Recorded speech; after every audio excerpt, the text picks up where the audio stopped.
High বন্ধুরা, বৈশাখীর রান্নাঘরে আপনাদের সবাইকে স্বাগত। আশা করি সবাই ভালো আছেন, সুস্থ আছেন। আজকে আমি একটা নতুন রেসিপি আপনাদের সঙ্গে শেয়ার করতে চলে এসেছি। মোচার পকোড়ার রেসিপি। মোচা তো অনেকভাবেই খেয়েছেন, এইভাবে খেয়ে দেখবেন। দারুণ মচমচে আর টেস্টি এই মোচার পকোড়ার রেসিপি। এই যে আমি মোচা কেটে সিদ্ধ করে নিয়েছি, এই যে জল ঝরিয়ে নিয়েছি, আর এখানে পেঁয়াজ কুচি, আদা কুচি, লঙ্কা কুচি, বেসন, কর্নফ্লাওয়ার, জিরের গুঁড়ো, হলুদ, লবণ আর গরম মশলার গুঁড়ো। সিদ্ধ মোচার ভিতরে পেঁয়াজ, আদা কুচি, লঙ্কা কুচি আর মশলাগুলো সব দিয়ে ভালো করে মেখে নেব আগে। এবার আমি বেসন দিয়ে দেব, বেসন আর কর্নফ্লাওয়ারটা দিয়ে দিলাম, দিয়ে ভালো করে মেখে নেব। আমি একটু জল দেব না, জল দিলে বেশি নরম হয়ে যাবে। এই যে পুরো আমি এক বাটি বেসন পুরোটাই দিয়ে দিয়েছি, আর এক বাটি থেকে একটু কম কর্নফ্লাওয়ার দিয়েছি। এই যে আমার মাখা হয়ে গেছে। এদিকে কড়াই গরম করে সাদা তেল দিয়ে দিয়েছি, তেলটা হয়ে গেছে।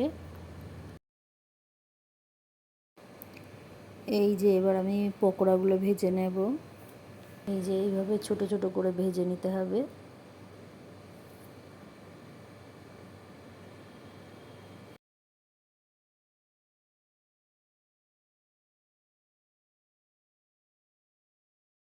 এক পিঠ হয়ে গেছে, উল্টিয়ে দেবো এবার।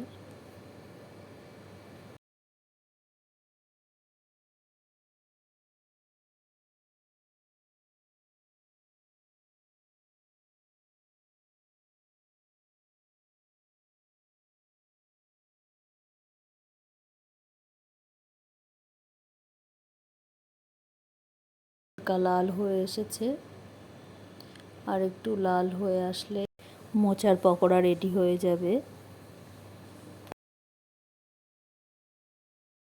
গ্যাসটা মিডিয়াম আঁচে রেখে পকোড়াগুলো ভাজতে হবে, না হলে পকোড়াগুলো পুড়ে যাবে।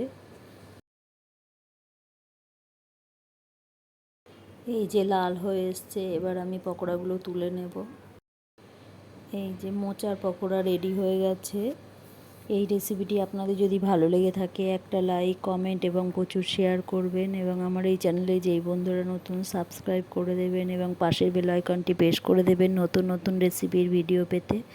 আপনারা ওইভাবে বাড়িতে তৈরি করে দেখুন, খেতে কিন্তু খুবই সুন্দর হয়। আজকে এই পর্যন্তই, আবার অন্য কোনো দিন অন্য কোনো নতুন রেসিপি নিয়ে চলে আসবো।